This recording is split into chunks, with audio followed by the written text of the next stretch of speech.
Okay, part 3, 2002, basically 2000 to 2005 Dodge Neon. Won't shift out of first gear. We're going to change the input speed sensor. Gotta get some better light. Right there. Pulled the cap off just like we went over in part 2. Pretty basic tools for this too. 1-inch socket this time. The wrench doesn't fit in there unless you want to pull your cooling lines off.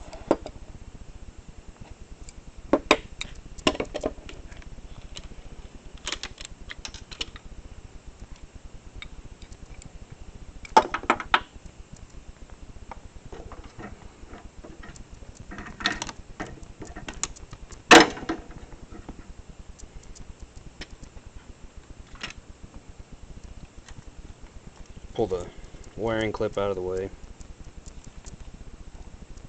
Take the socket, 1-inch socket, put it on the sensor, make sure it's on good with your fingers. After you do that,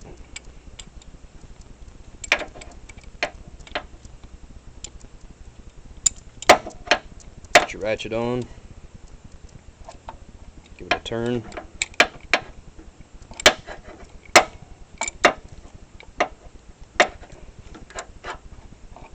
Another turn. You can see that it's already loose. Just like the output, we can turn this with our fingers now.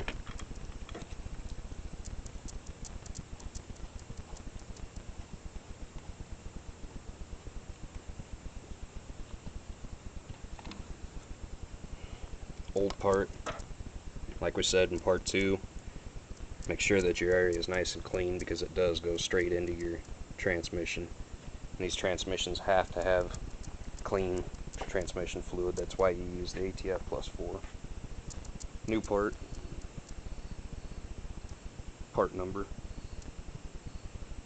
old part.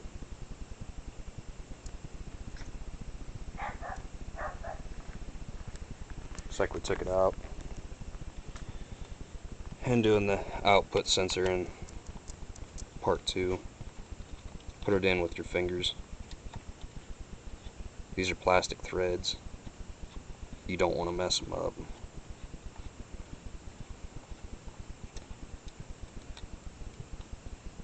Get it good and tight with your fingers.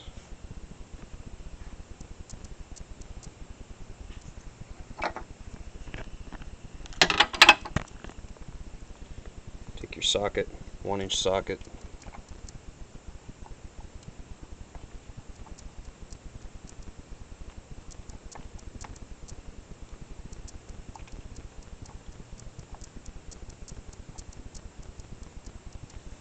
Get it on there good with your fingers.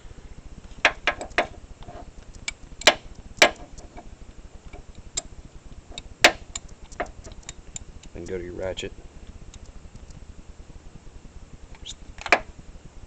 Not even 1/8 of a turn. Just enough to where you can feel that it's snug. There's no reason to bear down on it. Nice and clean. Grab your wiring. Feel which side the little hook is on.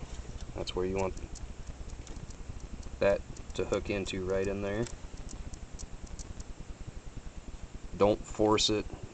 These line up really easy, but you don't want to bend the pins. I guess I could have shown that. There's 2 holes there, and there's 2 pins in the sensor. Get it lined up. These go on kind of hard. Just get something to pry with. Make sure you're not mashing the wires. When you do pry on it, push it on, click, you can hear it. No big deal.